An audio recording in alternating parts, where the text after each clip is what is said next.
The Roman Republic of the 1st century BC was a society built on conquest and slavery. Millions of people, torn from their homelands, toiled in chains to fuel Rome's relentless expansion. Among them was Spartacus, a man shrouded in mystery, whose name would become synonymous with defiance and the pursuit of freedom. We know little of Spartacus's early life. Some historians believe he might have been a Thracian soldier, others a captive of war. What is certain is that he ended up at a gladiatorial training school in Capua, enduring brutal conditions and forced to fight for the entertainment of Roman citizens. Spartacus's time as a gladiator, however, was destined to be short-lived. In 73 BC, he and a group of fellow gladiators, fueled by a desperate yearning for liberty, dared to challenge the might of Rome. This act of defiance sparked the Third Servile War, a conflict that would shake the foundations of the Roman Republic and forever etch Spartacus's name in the annals of history. The gladiatorial revolt began with a desperate plan, as audacious as it was dangerous. The gladiators, tired of their brutal existence, knew that their only chance at freedom lay in a bold and risky escape. Armed with only kitchen knives and whatever makeshift weapons they could find, they prepared themselves for the fight of their lives, knowing that failure meant certain death. Spartacus and approximately 70 other gladiators overpowered their guards and escaped into the volcanic slopes of Mount Vesuvius.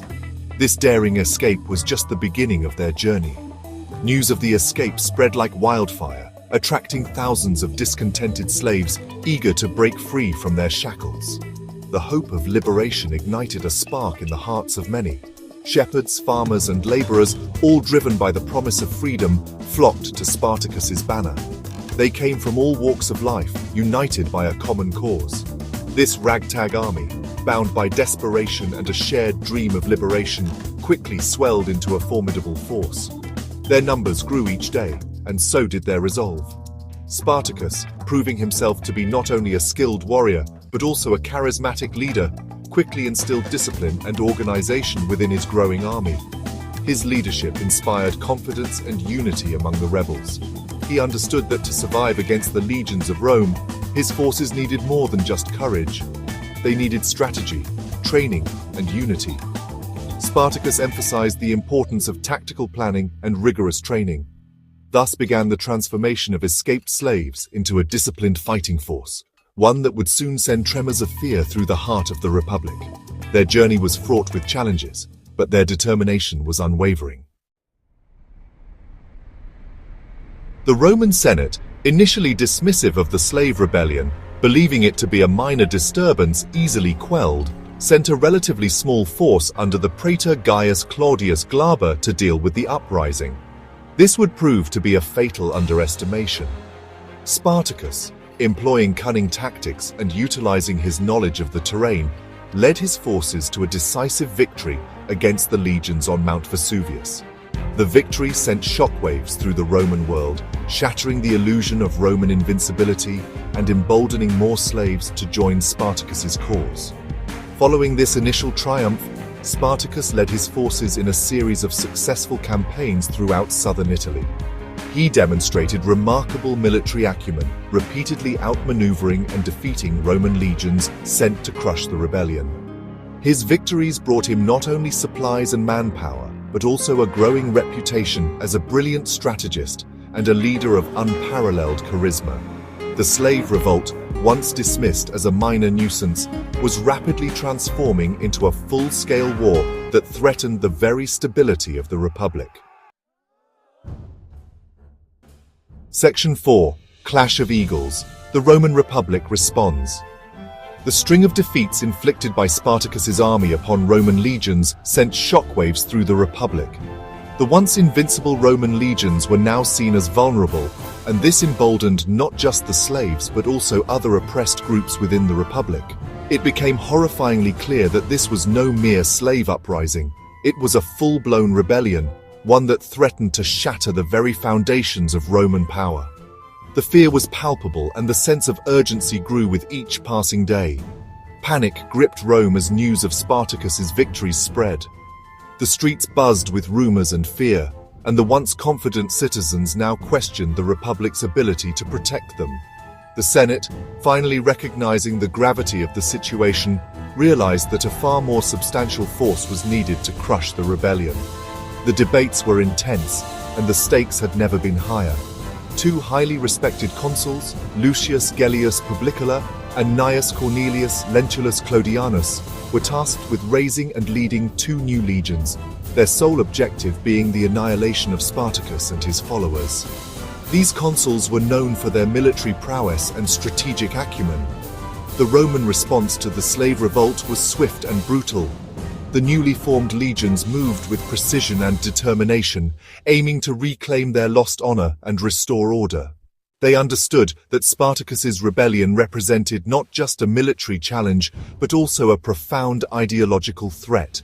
The very idea that slaves could rise up and challenge their masters was anathema to the Roman way of life. It undermined the very core of Roman society, challenging the institution of slavery upon which their economic and social order rested.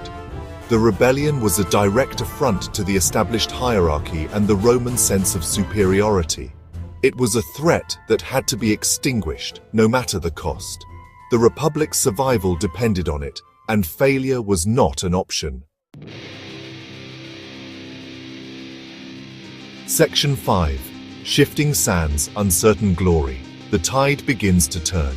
Confident after a string of victories and with his army now numbering over 70,000, Spartacus aimed to march north, cross the Alps, and grant his followers their freedom by allowing them to return to their homelands. The vision of freedom was a powerful motivator, and the Alps represented a gateway to a new life. However, for reasons that remain debated by historians, Spartacus changed course and headed south, a decision that puzzled many of his followers and contemporaries. Eventually, he arrived in the region of Bruttium, which is modern-day Calabria. This unexpected move left many questioning his true intentions. This change in strategy proved to be a turning point in the war. The decision to head south instead of north altered the dynamics of the conflict significantly. The reasons behind Spartacus's decision remain unclear. Some suggest it was a tactical maneuver, while others believe it was driven by internal pressures. Some historians speculate internal dissent within the ranks, with factions possibly influencing Spartacus's choices. Others suggest he might have believed he could secure passage to Sicily, a major grain-producing province, which would provide much-needed supplies and a strategic advantage. By securing Sicily, Spartacus could further bolster his forces, ensuring they were well-fed and equipped for the battles ahead. Whatever the reason, the decision to abandon the march north and venture south would have dire consequences. It marked a significant shift in the rebellion's trajectory. The Roman legions, under the command of Marcus Licinius Crassus, a wealthy and ambitious politician, pursued Spartacus relentlessly. Crassus saw an opportunity to make a name for himself. Crassus, a shrewd strategist, recognized the danger posed by Spartacus's forces. He knew that defeating Spartacus would elevate his status in Rome. He implemented harsh discipline within his own legions, ensuring that his soldiers were both feared and respected. Reviving the ancient practice of decimation, Crassus aimed to instill a sense of fear and discipline among his troops. In this brutal practice, every 10th man in a defeated unit was executed as a punishment for cowardice. This harsh measure was meant to ensure absolute loyalty and bravery. This brutal measure underscored the high stakes of the conflict and the Roman determination to crush the rebellion at any cost. The stage was set for a dramatic and bloody confrontation.